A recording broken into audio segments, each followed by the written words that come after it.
That $700,000 is gone forever. My mother-in-law's voice dripped with satisfaction through the phone. I've already moved it all. Consider it payment for putting up with you for the last 8 years. I stood in my kitchen, staring at the family photo on my fridge, the last picture taken of my parents before the accident.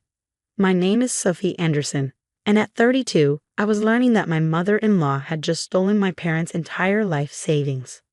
What did you just say? I managed to keep my voice steady, though my hands were shaking. The morning sun streamed through my kitchen window, casting shadows that suddenly felt too dark, too heavy. Oh, don't act surprised, Diana sneered. Your parents' joint account? The one you've been so preciously preserving since their accident? I found the paperwork in Michael's office last month. Getting added as a signatory was almost too easy. Your husband really should be more careful with important documents. My stomach dropped. Michael, my husband, had access to my parents' account information because he'd helped me manage their estate after the car accident 2 years ago. We kept the account open, using the interest to fund scholarships at the local high school where my mom had taught for 20 years. Diana, that money was meant for. For what? She cut me off. Some pathetic scholarships. Please, my investment opportunity is much more worthwhile. Besides, you're not even their real daughter. They adopted you, remember? That money should go to a real family member. The adoption card. Of course she'd play that. Diana had never accepted me even after 8 years of marriage to her precious son. To her, I would always be the orphan who got lucky twice. First with my adoptive parents, then with marrying into her prestigious family. Where's Michael? I asked, my mind already racing through possible solutions. Put him on the phone. Hawaii. Diana laughed. On that business trip you thought he was taking to Seattle. He's been seeing someone more suitable for the past 6 months. I just thought you should know everything at once. Consider it my gift to you, the truth. The room spun slightly. Michael was in Hawaii? With someone else? I gripped the kitchen counter, my knuckles turning white. You're lying. Check his credit card statements if you don't believe me. Though I suppose money might be tight for you now. Her laugh felt like acid in my ears. I have to go. My yoga instructor is here. Don't bother trying anything. The money's already been moved through several accounts. You'll never see it again. The line went dead. I stood there for a moment, letting the magnitude of what had just happened wash over me. Then, something shifted inside. A clarity I hadn't felt since my parents' accident settled over me. Diana had no idea what she'd just done, or who she was dealing with. I walked to my home office, my heels clicking against the hardwood floors with purpose. Opening my laptop, I pulled up my emails from 6 months ago. There it was, the correspondence with Mr. Patterson, my parents' longtime financial advisor. Diana wasn't the only one who'd been making moves with the account. Harrison and Patterson Financial Services, this is Jessica speaking. Hi Jessica, this is Sophie Anderson. I need to speak with James Patterson immediately. It's an emergency. 5 minutes later, Mr. Patterson's familiar voice came through. Sophie, what's wrong? Deanna Williams just called to inform me she's emptied my parents' account. She claimed she was added as a signatory. There was a pause, then what sounded like typing. When did she say this happened? She found the paperwork last month, apparently. I took a deep breath. But that's not possible, is it? Not with what we set up. No, Mr. Patterson's voice was firm. It's not. After you came to me with concerns about unauthorized access attempts 6 months ago, we moved the actual funds to a new secure account. What Deanna accessed was the dummy account we left as a precaution. The real money is safe, Sophie. Relief flitted through me, quickly followed by a grim satisfaction. And everything was logged. Every attempt, every transfer, every call she made to the bank. The fraud department has been monitoring since the first red flag. Would you like me to contact them now? I thought about Diana, probably sitting in her luxury apartment, feeling smug about what she'd just done. About Michael, apparently in Hawaii with someone else, having no idea what his mother had just set in motion. Yes, I said, my voice steady. And please send me copies of everything. All the documentation, all the attempts, everything. It's time Diana learned what happens when you mess with the wrong family. I'll have it all to you within the hour. And Sophie, Mr. Patterson paused. Your parents would be proud of how you're handling this. After hanging up, I sat at my desk, opening a new folder on my laptop. Years of working in cybersecurity had taught me the importance of documentation, of always being one step ahead. Diana thought she was dealing with a quiet, accommodating daughter-in-law who always kept the peace at family gatherings. She had no idea that I'd been watching, waiting, documenting every subtle threat, every attempted manipulation. My phone buzzed. A text from Diana. "Don't bother calling Michael. He won't believe you anyway. He knows what kind of person you really are." I smiled, thinking of the detailed records Mr. Patterson would be sending over. Diana was right about one thing. Michael would soon know exactly what kind of person I was.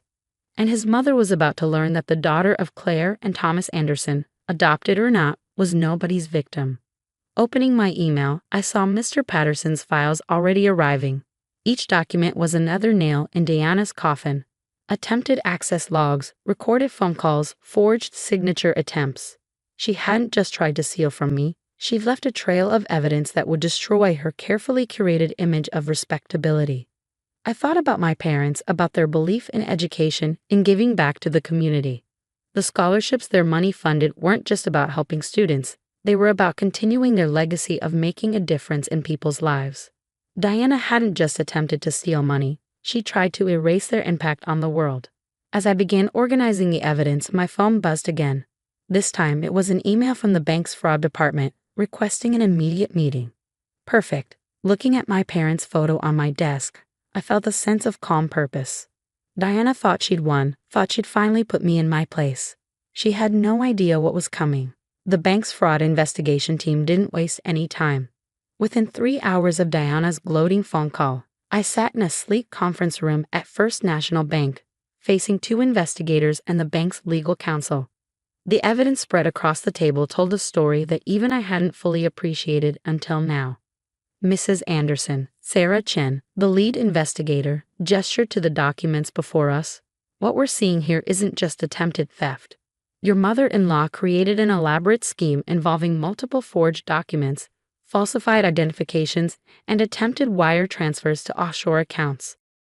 I nodded, taking in the scope of Diana's deception. "When did it start?" "Our records show the first attempt was made approximately 8 months ago," Sarah replied, pulling out a timeline.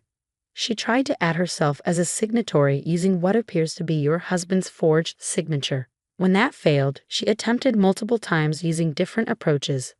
The legal counsel, Mr. Rodriguez, cleared his throat. "What's particularly concerning is the level of premeditation. Mrs. Williams made calls to several bank branches, each time presenting herself differently, sometimes as your family's financial advisor, other times claiming to be acting on your behalf. As they walked me through the evidence, my phone kept buzzing with texts from Diana, each one more smug than the last. "Hope you're not too upset about the money. Maybe this will teach you to know your place. Michael always said you were too attached to your adopted parents' things. Don't worry, I'll make sure the money stays in the real family." I silenced my phone, focusing instead on the task at hand. "What are our next steps?" Sarah leaned forward, her expression serious. "We've already frozen all associated accounts and flagged Mrs. Williams in the banking system. The next step is filing formal charges. Are you prepared to move forward with that?" I thought about Diana's years of subtle cruelty, her constant reminders that I wasn't real family, her manipulation of Michael. "Yes," I said firmly. "I want to press charges." Just then, my phone lit up with a call from Michael. I excused myself and stepped into the hallway. "Sophie, what the hell is going on?" Michael's voice was tight with anger. "Mom just called me, saying the bank froze her accounts." "What did you do?" I closed my eyes, steadying myself. "Where are you, Michael?" "What do you mean?" "I'm in Seattle for." "Stop lying," I cut him off. "I know you're in Hawaii. I know about the affair, and I know what your mother tried to do." There was a long pause. "Sophie, listen." "No, you listen. Your mother tried to steal $700,000 from my parents' memorial scholarship fund. She forged documents, created fake IDs, and attempted multiple fraudulent transfers. Everything was documented. Everything was recorded. So before you defend her, you might want to see the evidence for yourself. She was just trying to what? Help you hide money for your divorce plans? Create a nest egg for you and your girlfriend? The bank has everything, Michael. Every attempt, every call, every forged signature, including yours." Another pause, longer this time. When he spoke again, his voice was different. What do you want? I want you to come home and face what you've both done. The bank's fraud department and their legal team are involved now. This isn't going away. After hanging up, I returned to the conference room where Sarah and Mr. Rodriguez were reviewing additional documents. Mrs. Anderson, Mr. Rodriguez said, "We found something else. It appears Mrs. Williams has a history of similar attempts at other banks. This isn't her first time trying something like this." Of course it wasn't. Diana had always lived beyond her means, always had some new investment scheme or business opportunity. I'd never imagined she'd go this far, though. My phone buzzed again.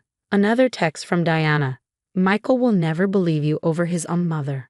You're nothing but an orphan playing house."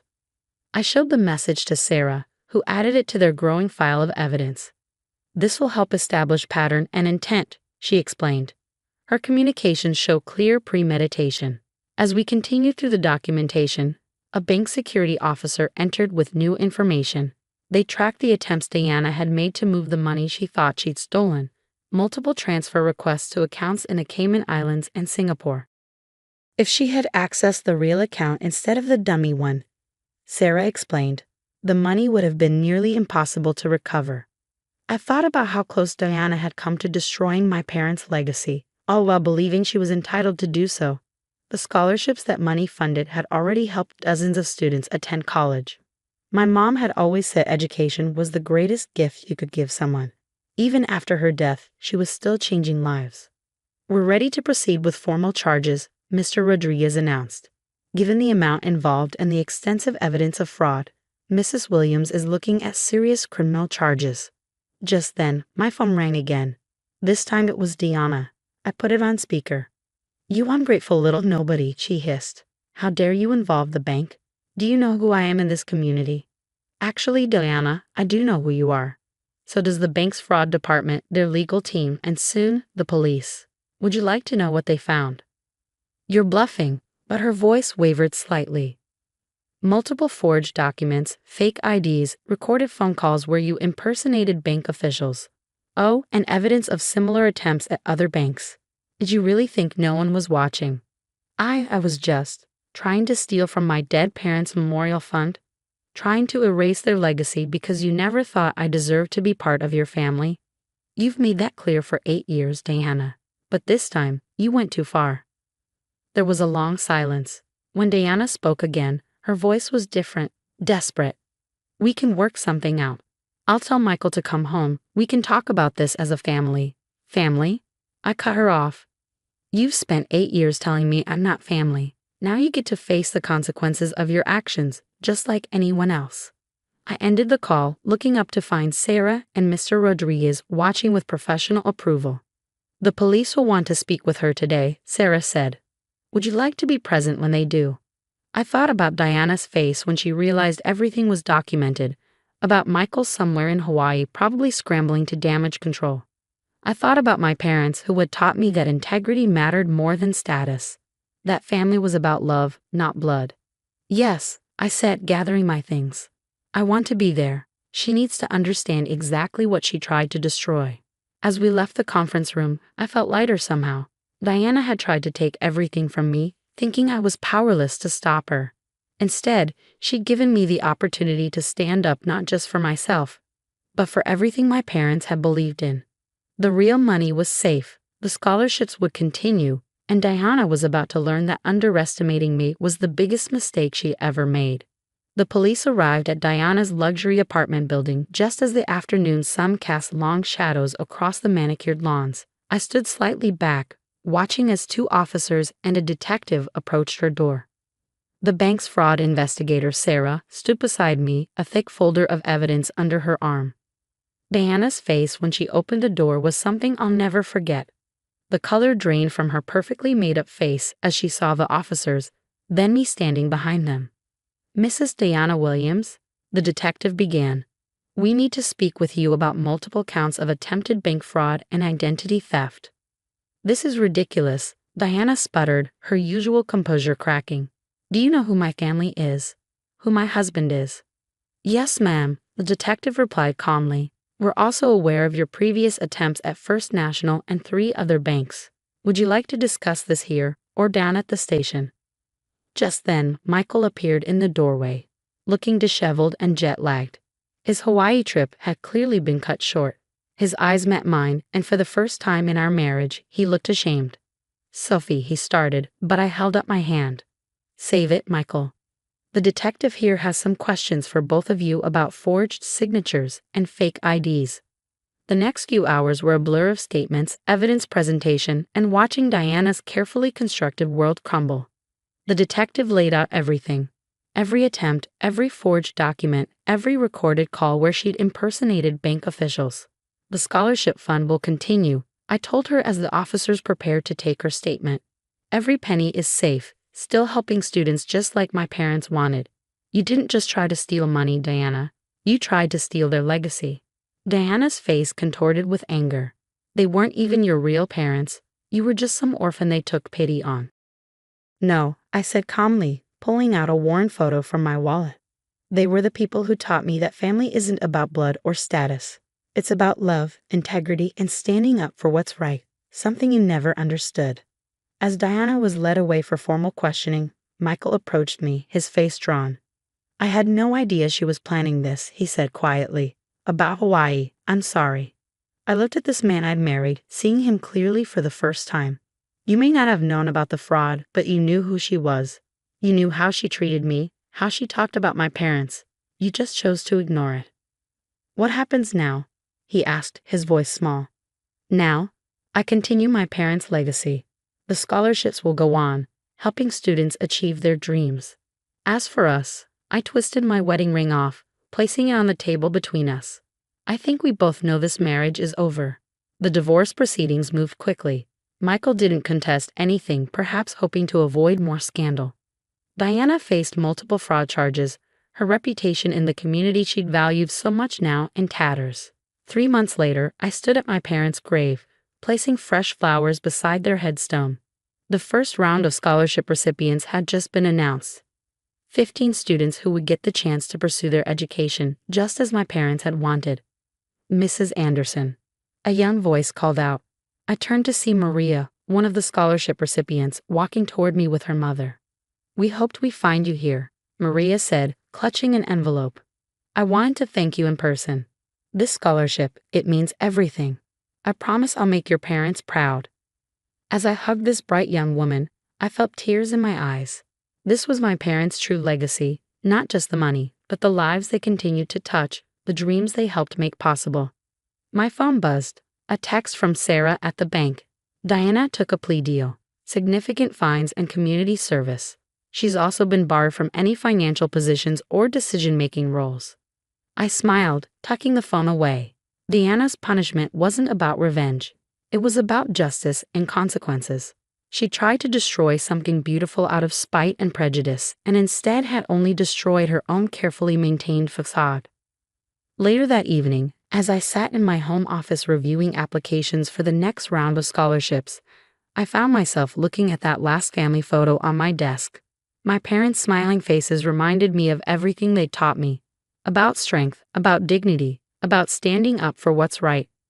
Diana had thought she could break me by attacking their legacy. Instead, she'd only made it stronger. The scholarship fund wasn't just about money. It was about continuing their work, their belief in education and opportunity. My mom used to say that the true measure of a person isn't in how they treat those they respect, but in how they treat those they don't. Diana had shown exactly who she was, and in doing so, had helped me become stronger, more determined to honor my parents' memory. The next scholarship ceremony would be held in the high school auditorium where my mom had taught for so many years. Looking at the list of recipients, I felt a deep sense of peace. Diana had tried to take everything from me, thinking I was powerless to stop her. Instead, she'd given me the opportunity to prove that family isn't about blood or status. It's about love, integrity, and the legacy we choose to build. My parents would have been proud not just of protecting their legacy, but of using it to help others build their own. That, more than any revenge, was the sweetest victory of all.